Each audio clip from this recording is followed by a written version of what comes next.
Телевиз үзэгчдийнхаа энэ өдрийн амрыг ирье.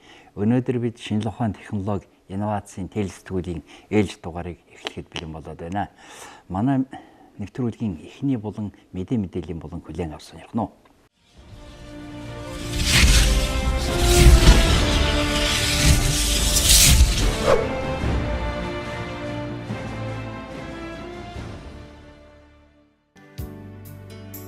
Бид энэ удаагийнхаа нэвтрүүлэгт хол явсан хүнээс үгдүүл гэдэг хуучны үгийг дагаж нэгэн залууг урьж ярилцлаа.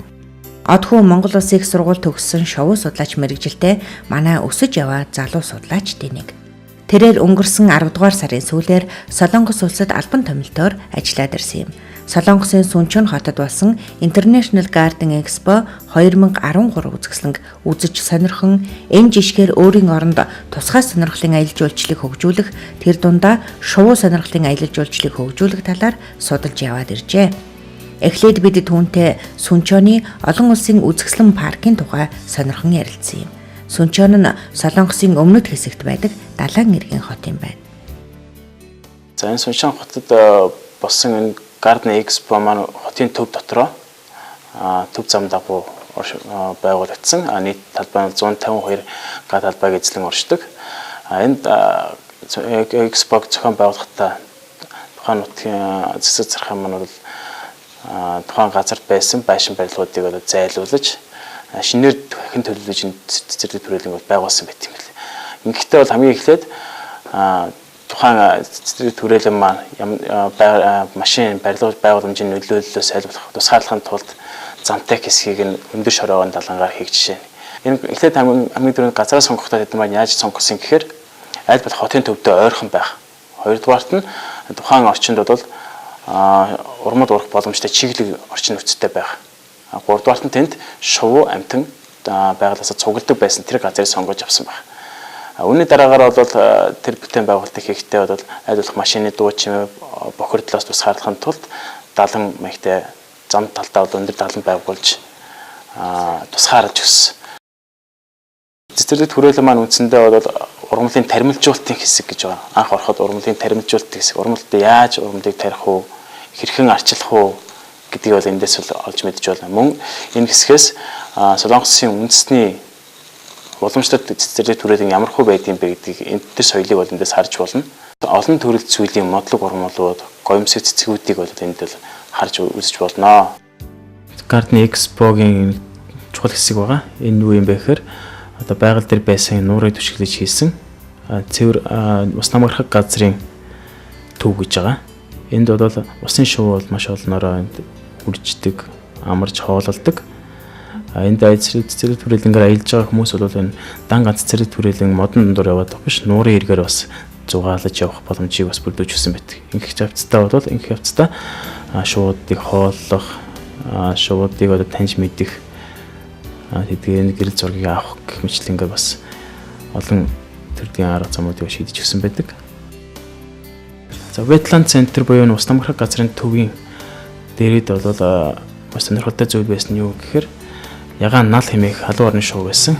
Энэ шувуу бол Солонгост байдаггүй. Гэхдээ энийг бол Голланд улсаас тусгаалan тээвэрж авчирч цэцэрлэгт хүрээлэнд зориулж жуулчдын анхаарлыг татах үүднээс энд авчирч байршуулсан байт. Энэ бол дэлхийд ховорцсон гоёмсог шувуу юм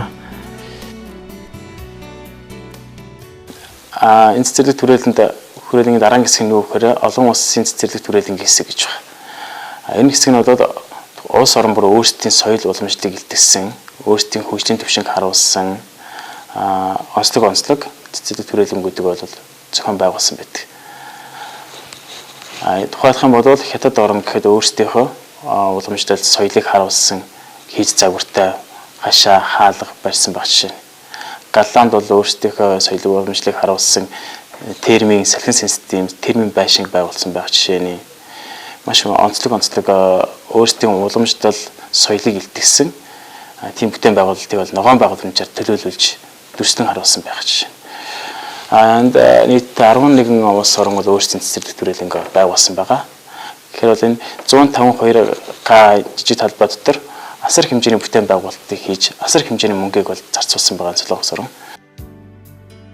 Цэцэрлэгт хүрээлэн маань мөн аялагчдад болон одоо амрагчдад зориулж тэдний дутаа байдлыг хангах үүднээс нэлээд олон шийдлүүдийг бол шингээж өгсөн байдаг. Энэ тухайлх юм бол амрагчд маань энд ирээд одоо зүлгэн дээр сууж амарч болно, хооллож болно.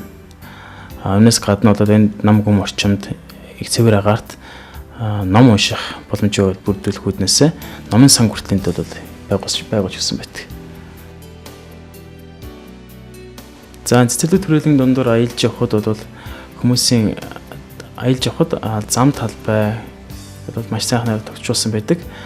Аль болох нэг газараас нөгөөрөө хүрэх төр хооронд бол бүхэл зүйлийг сонирхолтой байлгах үүднээс бол янз бүрийн арга замуудыг ашигласан байдаг. Тухайлх юм бол түнэл эко түнэл гэж байгаа. Энэ эко түнэлд ямар ч үгтэй гэхээр одоо нэг газараас нөгөө рүү шийдэх үед одоо сэрүүн уур амьсгалыг бол бүрдүүлж өгдөг. Бас энэ нарнаас халахж өгдөг. Ягаад тэгэхээр байнгын гадаа ингээд халуун наранд яваад хахад бол хүн халууцаж ядрах тохиолдол нэлээд гарна. Тийм учраас бол үе үеийн эко түнэл маягтай сүдэрчүүдийг бол энэ тэнд байгуулж өгсөн байдаг. Тийм учраас энэ бол хүмүүсийн бас нэг тав тухтай байх нөхцөлийг бас нэг талаар бүрдүүлж байгаа. Тэгээд хүмүүс бол аялж явахдаа бол янз бүрийн тээврийн христээр бас аялж болж байгаа. Энэ бол бас нэг аяллаа сонирхолтой байх бодолтой байдаг. Тухайлх юм бол явган явахаас гадна цахилгааны гүүрэн замуудыг ашиглаж цахилгаанаар ажилладаг. Мөн цахилгаанаар ажилладаг эко автобусуудыг ашиглаж мөн үүнээс гадна усны завууд дээр бас аяллыг хийж болно. За энэ цэцэрлэгт хүрээлэн маань бол 152 га талбайтай гэж байгаа. Тэгэхэд бол тийм учраас түнд бол маш их хэмжээний мод ой байгуулах боломжгүй. Гэхдээ энийг яаж шийдсэн байх вэ гэхээр явган хүний замын хоёр талаар ерөөсөө моднуудаа ангилаад тариасан байдаг. Тухайлбал агч модны харгуй буй жим гэдэг нэртэй, инторын модны жим гэдэг бас нэг нэртэй жим байдаг. Энэ бол ерөөсөө тийм олон модод тариалах шаардлагагүй. Энэ дундуур замын хоёр талаар цөөн тооны модыг тариалсан байхад тэр дундуур явж байгаа хүн бол тэр төгөл дотор явж байгаа, ой дотор явж байгаа мэдрэмжийг авч чаддаг. Тэрний үнээр өнгө цэцгийг хараад хүн тэр дотор төгөлөөр явж байгаа мэдрэмжийг бас өөрөө авч чаддаг.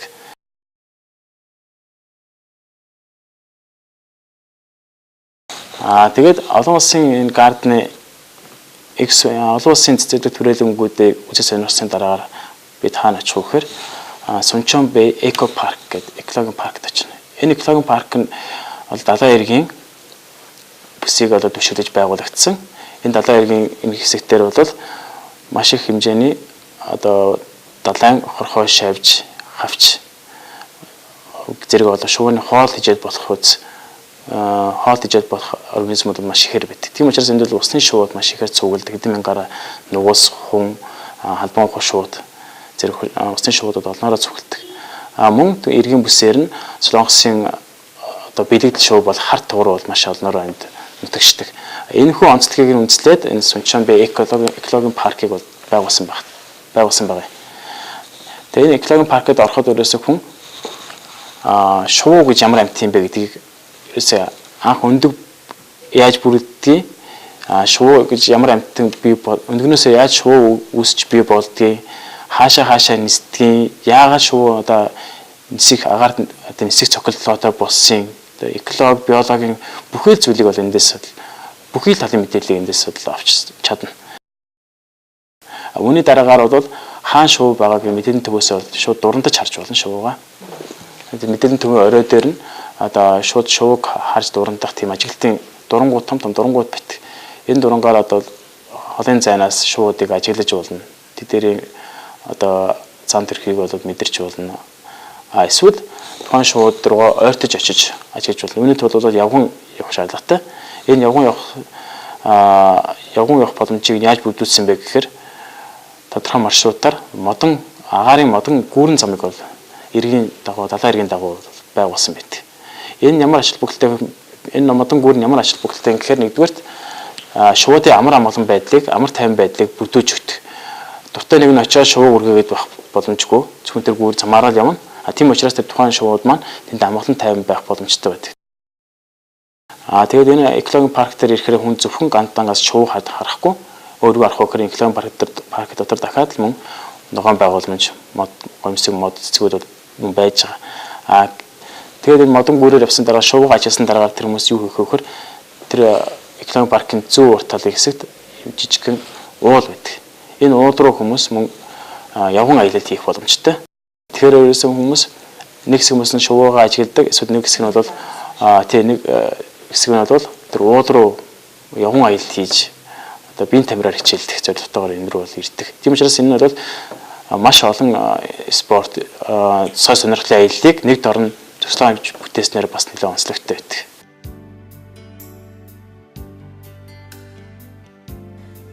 Сүнчонбэ экологийн паркнд тусгай сонирхлын аялал жуулчлал, ялангуяа шувуу сонирхогчдыг татах экологийн паркийг маш өндөр түвшинд сонирхолтой байхаар байгуулж чадсан үлгэр жишээ болох үз газар юм.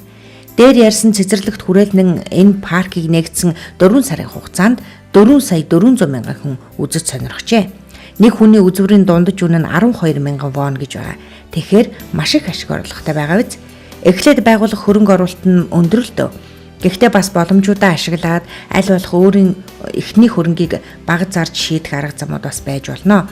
Юутач бид аялал жуулчлалыг хөгжүүлэх гэвэл хаах холоос ирсэн жуулчинд хоттоо нэг шулуу жохон хөшөө харуулад хөдөөд бол эзгүй тал цөл тэмээхэн харуулад суугаад байж болохгүй л байгаа юм л да.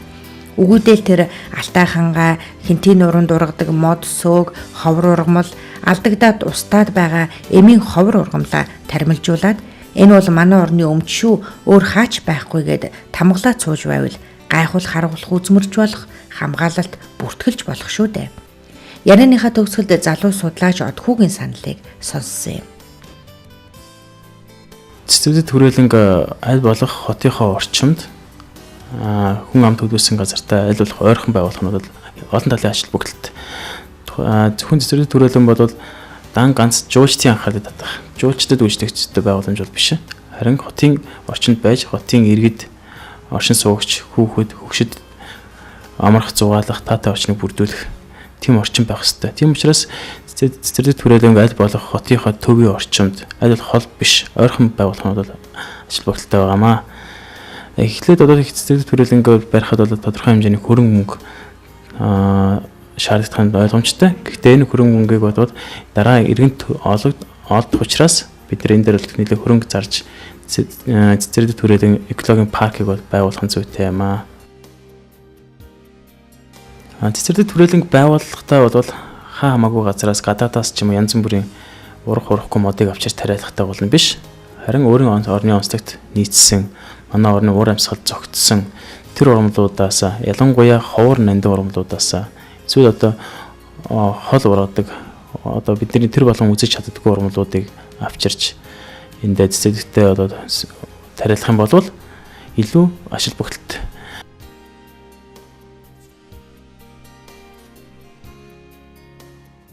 Монголд тусгай сонирхлын аялал жуулчлал буюу шувуу ажиглах аяллыг хөгжүүлэхэд энэхүү цэцэрлэгт хүрээлэнг байгуулах нь маш их ажил бүгдэлтэй. Нэгдүгээр бид нар бол хотын орчинд шувуу болон ургамлын цэцэрлэгт хүрээлэнг бол байгуулах нь зүйтэй. Амны дараагаар ямар арга хэмжээ авах хэрэгтэй вэ гэхээр байгалийн олон зүйлийн ховор шувууд цугладаг тиймэрхүү ус намархаг газруудыг түшигдэж энэ цэцэрлэгт хүрээлэнг бол байгуулах хэрэгтэй байгаамаа. Тухайлах юм бол хотоос хамгийн ойрхон орших олон зүйлийн шувуу цугладаг, олон зүйл ховор шувуу барьждаг нуур гэх юм бол тухайлбал ташин жилийн цагаан нуур байх жишээтэй. Энд бол олон зүйлийн усын шувууд хавраас намар хүртэл хугацаанд байршиж үрждэг. Зарим нь бол нүүдлийн хувьяар дайрч өнгөрдөг. Энэ үед нь бол жуулчд бол тухайлбал тухайн нуурн дээр очиж ховор шувуудыг үзэх сонирхол нэлээд өндөр байдаг. Иймэрхүү нуурууд дээр одоо шувуу ажиглах паркуудыг байгуулж өгөх нь нэг талаараа аялал жуулчлалыг дэмжин, нөгөө талаараа тухайн орон нутгийн тухайн нуурын экосистемийг хамгаалах зөв зохистой ашиглах нөхцөл манаас бүрдэж байна.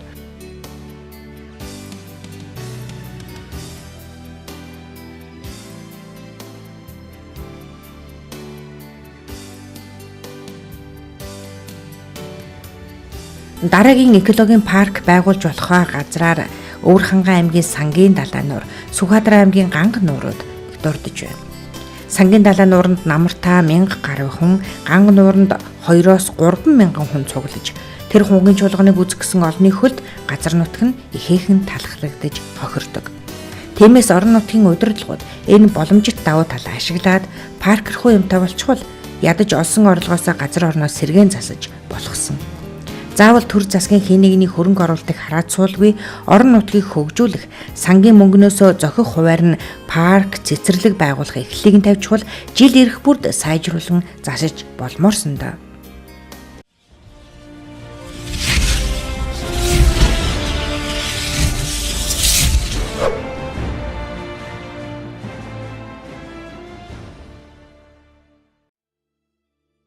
Бид нэвтрүүлгийнхаа энэ дугаараас эхлэн шинжлэх ухааны академийн харьяа хүрээлэн төвүүдийн судалгааны ажлын тайлан бүтээл болон шинжлэх ухааны холбогдлолтой шинэ ном тохиомдоос үзэгч та бүхэндээ танилцуулахаар боллоо. Шинжлэх ухааны академийн харьяа шинжлэх ухааны төв номын сангийн ажилтан энх жаргал шинээр хэвлэгдсэн ном бүтээлийн тухай танд танилцуулах болно. Энд танилцуулагдаж байгаа бүтээлүүд бүгд тус номын санд байдаг учраас оюутан судлаачид эрж сурснаа эндээс олох боломжтой юм. Ингээд энх жаргалын ярианд та бүхний анхаарлыг хандуулъя. За би энэ удаад болохоор зэрэг шинжлэх ухааны академийн археологийн хүрээлэнгээс хэвлүүлэн гаргасан Баян айргийн хадны зураг хэмээх энэхүү бүтээлийг танилцуулж байна. За Монгол орны баруун болон төв зүүн бүс нутгуудаар археологийн судалгаа жигд хийгдсэн боловч одоо Завхан аймгийн нутагт бол археологийн хайгуул болон судалгаа харьцангуй бага хийгдсэн байна. Гэвч энэхүү бүтээлээр бол чамгүй зүйл хийгдсэн байна гэдгийг нотолж өгсөн байна. За Баян айраг нь бол ерөнхийдөө Монгол улсын баруун хойд хэсэгт орших Завхан аймгийн нутаг дөрвөлжин сумаас хойш 20 км орчим зайд одоо баруунаас зүүн тийш сунаж тогтсон галт уулын хөрмөн чулуулган тогтцтой уул байгаа. За энэхүү хайгуул судалгаагаар бол хадны зураг, улш хэрэгсүүр болон одоо эртний нүүдэлчний соёлыг харуулсан одоо нүүдэлчний соёлыг харуулсан одоо дурсгалууд олон тоогоор илэрч гарсан байгаа.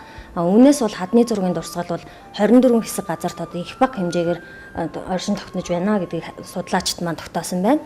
Энд орсон бол түүх соёлын үнэт дурсгалуудыг баримтжуулан гэрэл зургийг нь одоо тодтогч оруулсан төдийгүй одоо нэг бүрчлэн тайлбар тодтгол хийж өгснөөр давуу талтай байгаа. За энэхүү бүтээл нь бол ерөнхийдөө 3 бүлгээс бүрдсэн байгаа.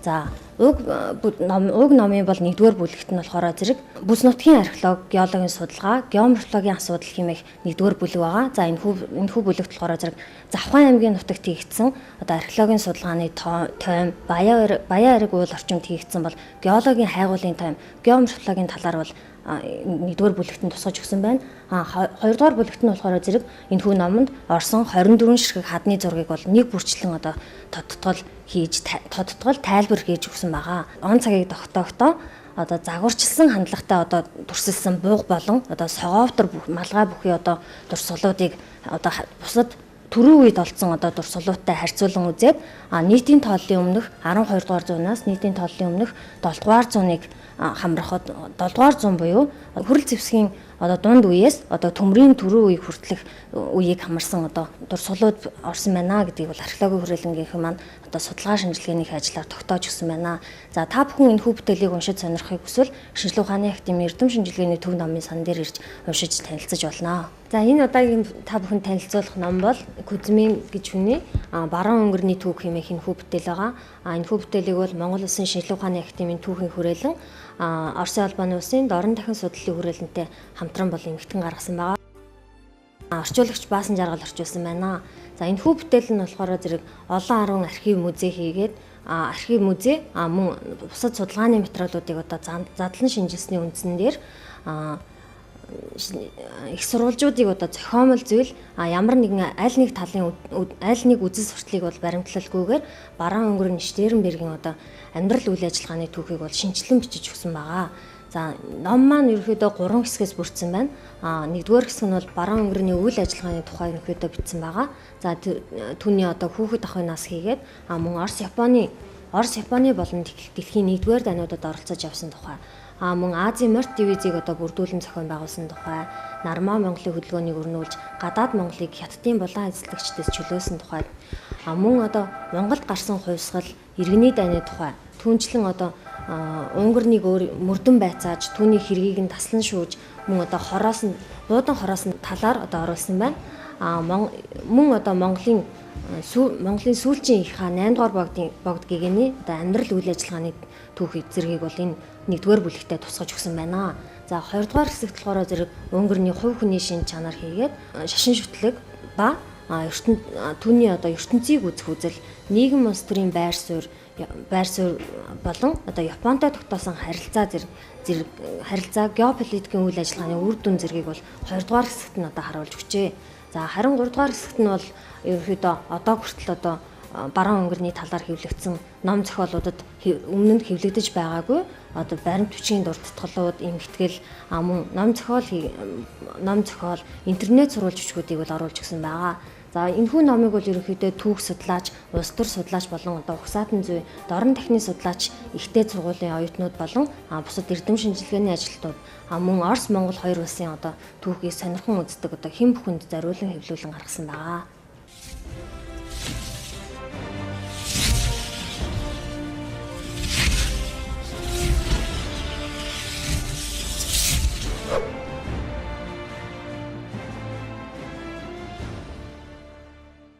За манай нэвтрүүлгийн дараагийн буланд байгаль орчин ногоон хөгжлийн яамны байгаль хамгаалалт сангийн захирал доктор Пүрүсрэн өргөдөн оролцож байна. Пүрүсрэн доктортай танд энэ өдрийн мэндийг хүргэе. Тэгэхээр бид өнөөдөр танай энэ байгаль орчин ногоон хөгжлийн яамны харьяа байгаль хамгаалалт сангийн үйл ажиллагааны талаар бид ярилцъя. Танах олон хөтөлбөр хэрэгжүүлдэг энэ ногоон хөгжлийн асуудлаар, байгаль орчны хамгаалах асуудлаар. Тэгэхээр та энэ ер нь байгаль хамгаалалт сангийнхаа зорилгыг та эхлээд ярихгүй юу? Тэгэхээр яг байгаль хамгаалалт сангийн энэ яриаг би нэг бяцхан түүхээр эхлэе гэж бодсон юм. Анх 1998 онд байгуулагдсан. Одоо 15 дахь жилээ явж байгаа ийм сан. Гэсэн мөртлөө энэ сангийн үйл ажиллагаа бол 98 онд анх эхэлж байхдаа тэр шонхоо шоу экспортлсны төлбөр, аргал, угуулж, агнуусан төлбөр гэх тэм юмнуудаас гол одоо санхүүжилт бүрддэг байсан. Санга төсвөө бүрдүүлж байсан. Дараа нь 2006 онд засгийн газрын тусгай сангуудын тухай хууль батлагдаад улсын хурлаар. Энэ сангийн үйл ажиллагаа бол үндсэндээ чиг үүргэн жагаа өөрчлөгдсөн. Төлбөрөө энэ орлогоос биш, ерөөсөө шууд төсвөөс авчих санхүүждэг байсан. 2006-аас хойш гэсэн. Тэгээ сан одоо өнөө жил 15 дахь жилийн үйл ажиллагаа явуулж байна. 2-3 жилийн өмнөөс эхлээд улсын төсөв болон уул уурхай салбарын хөгжилтэй холбоотойгоор нэлээд өссөн шүү дээ. Ингээд сангийн үйл ажиллагаа ерөнхийдөө энэ 400 нэг тийм сая төгрөгийн дотор үйл ажиллагаа нь явагддаг байсан бол өнгөрсөн жилээс манай сангийн үйл ажиллагааны үндсэн төсөв бол одоо 6.1 тэрбум байна. Энээс гадна аймагуд бас байгаль хамгаалах сантай. Аймагуд орон нутагтаа өөрсдөө сангаа бас тус-тустай сантай. За. Тэгэхээр энэ жил жишээ нь одоо хамгийн их уул уурхай газ төлбөр нь орж ирдэг Өмнөгов аймаг гэдэг 14 тэрбум төгрөгийн төсөв тэнд өрнөтлөгдсөн байх жишээ. За яг уул уурхай харьцангуй бага тэр сангийн дансны төвлөрөх багатай аймагуд байна л дээ, Арангаа байна. Тухайлбал уул уурхай нэгтэм том үйл ажиллагаа явуулдаг Хинтээ аймаг байна. Энэ сангуудад болохоор орж ирэх мөнгөний хэмжээ нь харьцангуй бага юм билээ. Ингээд сан бол энэ төсвийн хөрөнгийг үндсэндээ байгаль орчин ногоон хөгжлийн яамны одоо санхүүжилт тэрэн дээр хэрэгжих тусгай хөтөлбөрүүдийг хэрэгжүүлэх энэ ажил зарагдсан юм байна. Энэ 13 оны хүрээнд бид нар байгаль орчин ногоон хөгжлийн яам байгаль орчны боловсролыг дэмжих жил болгон заргасантай холбоотойгоор энэ жилийн экологийн боловсрол гэдэг юм уу нэлээд төлөвлөгөөс анхаарал тавьсан. Хүүхдүүдтэй юу өгч болох вэ? Ямар хэмжээний хүүхдүүдэд байгаль орчны боловсрол нь тусалж болох юм гэдэг хүрээнд нэлээд үйл ажиллагаа өргөжөөж явсан. Тэгэхээр сангийн үйл ажиллагаа ерөөсөө нэг 8 чиглэлд зарж байгаа. Энийг одоо бүгдийн тоочоод явах зүгээр голголоос нэг хэлгээд судалгааны чиглэлээр маш их төсгөд процесс санхүүж идэг. Жишээ нь одоо аргал угуулсаа тоологч байдаг юм уу, эдлэг шонхорын судалгаах байдаг юм уу, азаалаа судлахч байдаг юм. Ийм ажлууд дээр нэлээд мөнгө төгрөг төсвөлөгддөг. Түүнээс гадна бас байгалийн гамшигт үзэгдлүүдээр тэмцэх гэсэн энэ хүрээний дотор нэлээд өргөн том санхүүжилт. За бараг 1.5 тэрбум төгрөг ийшээ явж байсан байна. Энэ жилээс харин тэр асуудал нь үндсэндээ багассан ирсэн. Энэ нь юу гэхээр бид нар мэдээж та одоо тэнгэрлээ буудаж бороо оруулдаг, үйл бууддаг. Тэрэнд бол нэлээд мөнгө хөрөнгө хаягдчихсан юм байна. За өшөө аймагуудад хөв цорын байгуулах ажил. Хөв цорын байгуулна гэдэг нь одоо жижиг энэ голуудын хавцлуудад байгаа голуудын урсгалыг хаагаад тэндээ хиймэл нуур үүсгэх. Тэрийгээр одоо мал уснуун даалдаг, цагаагаар нь зөөлөмөрдөг их гэдгийг хуурайснаас экологийн шинэ орчин бий болгох юм байна шүү дээ. Иймэрхүү хөтөлбөрүүд бол гол нь хийгдэж ирсэн. Тэгээд цаашдаа энэ сангийн үйл ажиллагааг олон улсын байгууллагуудтай холбох, бусад байгууллагуудтай хамтран ажилладаг ийм болгох чиглэлд нэлээд ажиллах юм санагддаг одоо. Гадаадын одоо ийм төстэй байгууллагын сангууд тэгээ хамтран ажилладаг тийм хэлбэр бий. За жишээ нь би ганцхан авъя. Энэ сангаас өнгөрсөн одоо энэ өнгөрч байгаа хөлрөг одож байгаа 13 оны жилийн хүрээнд хөвсгөл нуурын орол живсэн техникүүдийг судалж үзье, байршлын тогтооё, хэд гिचнээ ширхэг байгаа, ямар гүнд байгаа юм, энийг татж гаргаж ирэх бололцоо нь байдаг юм уу гэдгийг тогтоох гэдэг. Тэгэд энэ дээр олон улсын байгууллагууд хандаад дэлхийн бусад улс орнуудтай ингээд гэвэл мэдээлэлээр харьцаад ирэхээр аяндаа тэд нар энэ чинь юм том нуур бас Монголд байдаг юм байна. Монголыг ер нь цөөл говьлог гэж үздэг байхгүй одоо тийм судлаачнаар ч гэсэн одоо хэмжээнд тийм ойлголттой. Тэгэхээр энэ чинь ийм их цэнгэх усны нөөц байдаг юм байна. Дэлхийн цэнгэх усны 2% гэдэг чинь бас тийм бага тоо биш л дээ. Монгол улсын нийт цэвэр усны нөөцийн 65% шүү дээ. Хөвсгөл нуурын ус бол. За хөвсгөл нуурын ингээд бас унцсан ийм байгаль орчны алстай эрсдэлтэй ийм зүйл байдаг юм байна. Энийг бас айлуулах тал дээр нь Монгол Улсын засгийн газар анхаарч байгаа мэн гэсэн мэдээлэл өнгөрсөн жилээс хойш засагдчих эхэлсэн.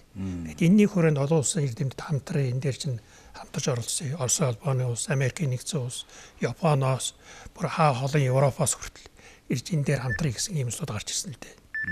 Тэгээд энэ ажлын хүрээнд бас өнгөрсөн 100 ирлээ л дээ. Японоос, Америкаас, Канадаас, Солонгосоос ирцгээсэн. Урд өмнө ч гэсэн энэ техникүүдийг бас илрүүлж тогтоогоод одоо татаж гаргах энэ асуудал дээр 2003 оноос хойш баг ярьж ирсэн байхгүй юу. Тэгээд энэ жилийн хурлын гишүүдийн зарим санаачлахаар энэ төсөл цаашаа бас өргөжөөд хамтраад олон улсын хэмжээнд гарчих юм бол бид нэр тэрэнд нь оролцоод мөнгө төгрөгийг нь одоо талаасаа босч гаргаад энэ ч одоо дэлхийн оргил дээр байгаа ус шүү дээ. Эндээс чинь яваад байгаль далаа зүтдэг байгаль нураасаа цаашаа хойд мөснөлөд гардаг. Тэгэхээр бид нар их хариуцлагатай газар амьдарч байгаа. Энэ усыг одоо бохирдуулж ямар ганы хэмжээгээр яаж болохгүй. Энэ бол зөвхөн монголчууд бид нар бие биенийхээ өмнө хүлээж байгаа үүрэгш. Энэ бол дэлхийн ард түмэн юм. Хүлээсэн үүрэг юм байна. Тэгэд энэ талаар цаашдаа энэ төсөл нэлээд өргөжөөд явж боломж нь байгаа болоо гэж би харж байгаа. Тэр хоёрдугаар нь юу хийсэн бэ? Цөлжилт байна. Цөлжилтээр одоо Солонгосын ногоон ерөн хөтөлбөр ороод ирсэн. Тэгээд говийн бүст, хангаан бүст 2-3 газар юм 50 гагийн плантацууд байгуулад ингээд Монгол орны дээр ногоон хэрэм гэдгийг хөтөлбөрийг аваа явж ийн л дээ. Тэгээд энэ чиглэлээр монголчууд 2006 оноос хойш энэ хөтөлбөр дээр хамтарч ажиллаад байгаль балах сангаас тодорхой хэмжээний хөрөнгө мөнгө төсвөлөгдөд улсын хөрөнгөөс ч гэсэн санхүүжээд ингээд явж байгаад ингээд цаашдаа олон улсын хамтын ажиллагааг өргөжүүлээд Монгол орны цөлжилт, бохирдол энэ асуудалтай хамтран тэмцэх ийм боломж нь нээлттэй байна гэж бодож байна. Ер нь экологийн боловсролыг олгох талаар та нас ер нь ямар ажил зохиов? За экологийн боловсрол гэхээр бид нар ярилцаад ер нь хүүхдүүд рүү ажигласан юм а гол нь анхаарай. За одоо бидний үеийн настай улсууд бол тэр экологийн боловсрол дээр алдсан онсон ч зөндөө юм бий. Хүүхдээ бага учраас нэглээд энэ байгаль орчноо хайрлаж чаддаг. Цэвэр усаа гамтаа хэрэгэлдэг.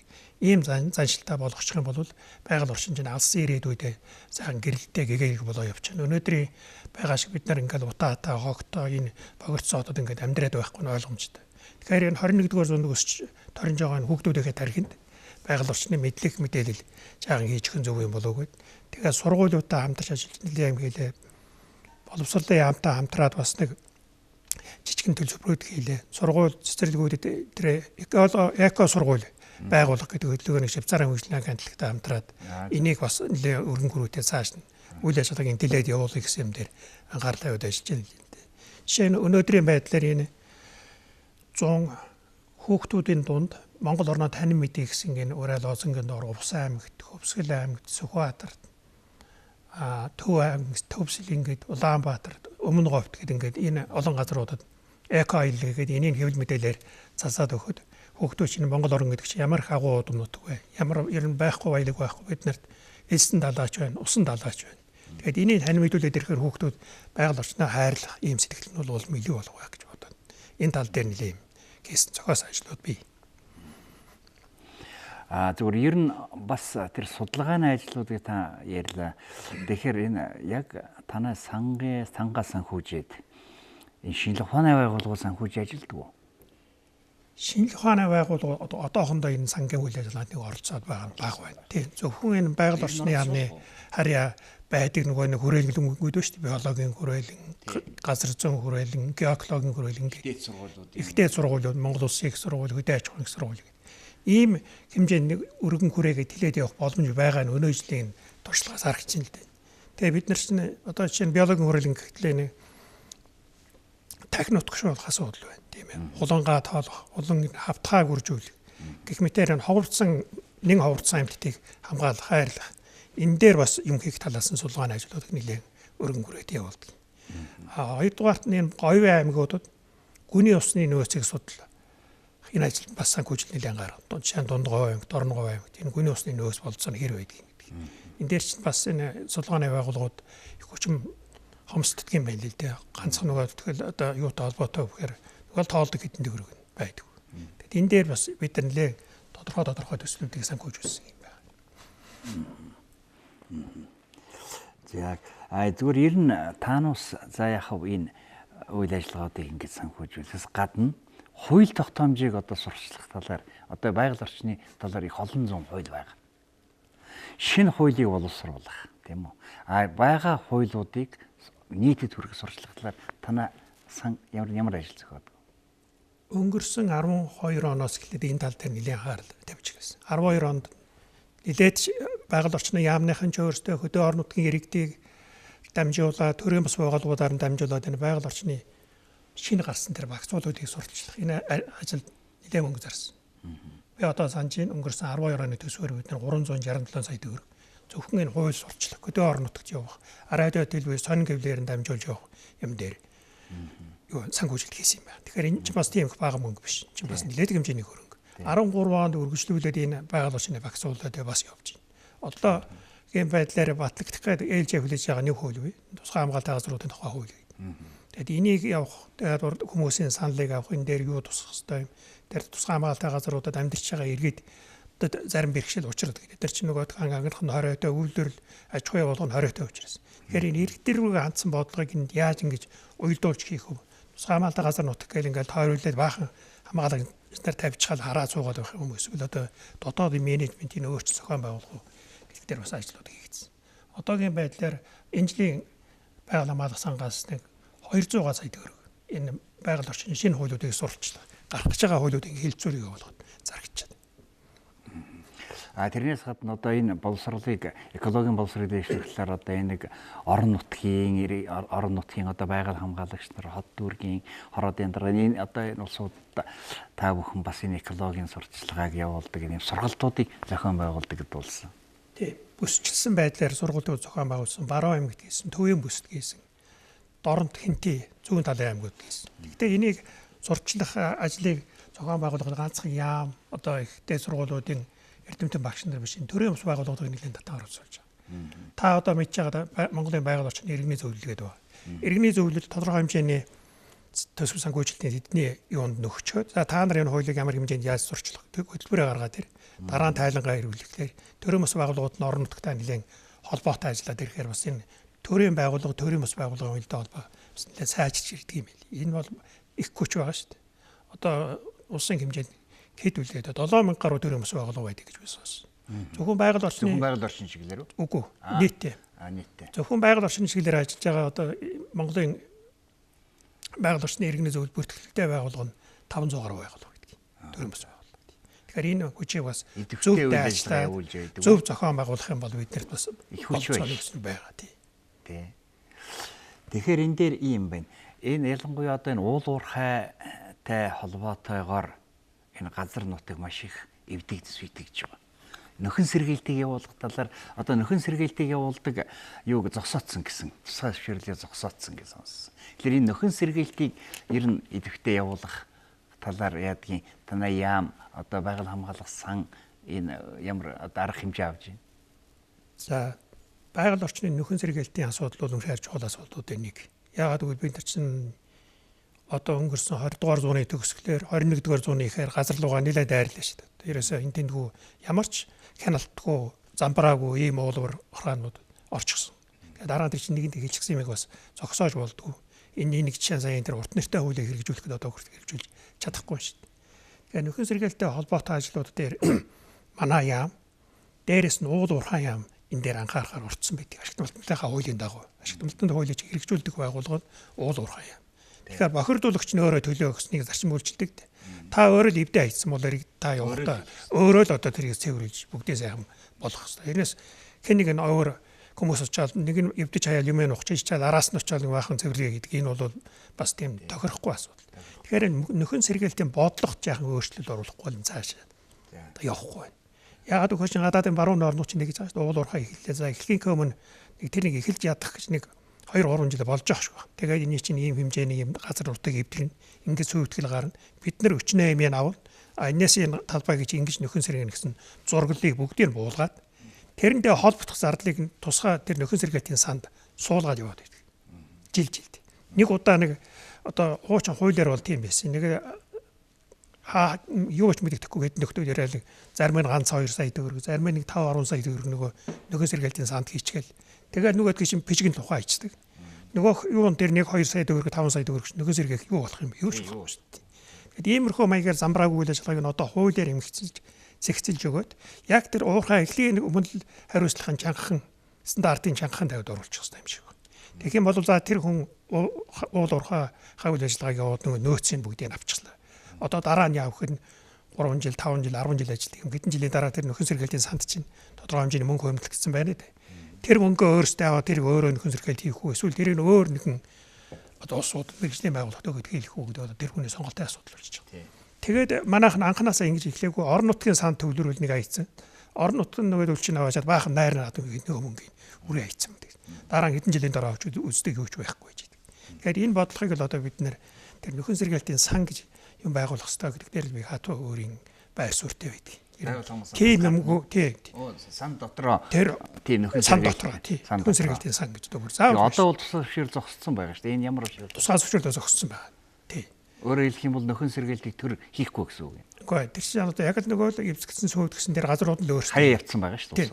Одоо тэр чинь харин одоо энэ тоолох хийсэн 2 жилийн өмнө манай яам 11 онд 12 онд дамжуулаад энэ ингээд эвдэгдсэн газрууд нутгийн хэмжээ юу байна гэж нэ хэмжээний сүйдэл гарч ив. Ямар үр дүн экологийн тэр сөрөг нөлөө тооцоод яг одоо тэдэн төгрөгийн үнэтэй юм наа чинь орох хэрэгтэй байна гэдгийг нарийн гаргаж ирсэн тийм хууль зүйн баримт чиг байхгүйсэн болохоор энэ дээр их янз янзын судалгаа гарчсан. Зарим дээр аргачлал гараагүй юм. Тийм. Хэдэн тэр юмар хийх хэмжээтэй ажил байна гэхэл зарим нь ерөөсөө нөгөө эвдсэн нөхдүүд нь болохоор наа чинь 5-10 сая төгрөгөөр хийх ажил байна гэдэг ингээд. Тодорхой аргачлалыг боловсруулаагүй судалсан юм байна л да. Тэгсэн. Тусгаал бол явуул судлуулад энэ дээр нэг дүн гарсан дүн яам дээр би 14,000 гаруйгаа талбай эвдэрч юу яасан байна. Уул уурхай ажиллагаанаас болоод. Энийг одоо эргүүлээд нөхөн сэргээгээд хэдэн төгрөг хэрэгтэй гэдэг дээр харин энэ дээр манайхан бас адуу стандарт байхгүй учраас яг тоочны тэд хэрэгтэй юм байна гэдгийг хэлж чаддгүй. Байгаль орчны төрийн бас байгууллагууд эдийн шилгээний байгууллагууд болохоор зэрэг өндөр зардал гаргаж ирээд за энэ нөхөр чинь ер нь 3-4 тэрбум төгрөгийн нөхөн сэргээд хийхээр газрын сүйтэй хийцэн байж таг. Нөгөө компаниуд нь уулуурхай төлөвлөгөөн дээр тусахтаа яг 20-30 сая төгрөгөөр би нэг нөхөн сэргээл хийнэ гэж ингэж яриад. Тэгэхээр хоёр хооронд их том зөрөө бий. Маргаанч тасрахгүй. За тэгэхээр зэрэг бол энэ байгаль орчны ногоон хөгжлийг одоо ингээд энэ төрийн бодлогыг явуулахад тэгээд хувийн хөвшлийн болон шинжлэх ухааны байгууллагууд ер нь бусад иргэдийн оролцоог нэмэх талаар танай байгаль хамгаалал сан бол нэлээд ажил зохиох гэж оролддог юм байна л да. Тэгэхээр зарим талаар бас үр дүн төрж байгаа юм байна. Зарим талаар бас дутагдж байгаа юм байна. Төрөөс үсэж байгаа юм байна. Энэ талаар их л ажил хийдэг юм байна гэж бид ойлголоо. Манай үзэгчд бас тэгж ойлгосон байна. Тийм учраас одоо дараагийнхаа ажлуудаа саяхан ярьсан энэ зүйлүүдийг цус хэрэгжүүлэх талаар их сайн ажиллаж амжилттай үр дүн түрээсэй л гэсэн энэ одоо ерөөлийг бада редакцийн зүгээс танд өсөх байна. Ажлын амжилт хүсье. За баярлалаа. За манай нэвтрүүлэг үүгээр өндөрлөж байна. Дараагийн нэвтрүүлэг хүртэл баяртай үзэгчдээ.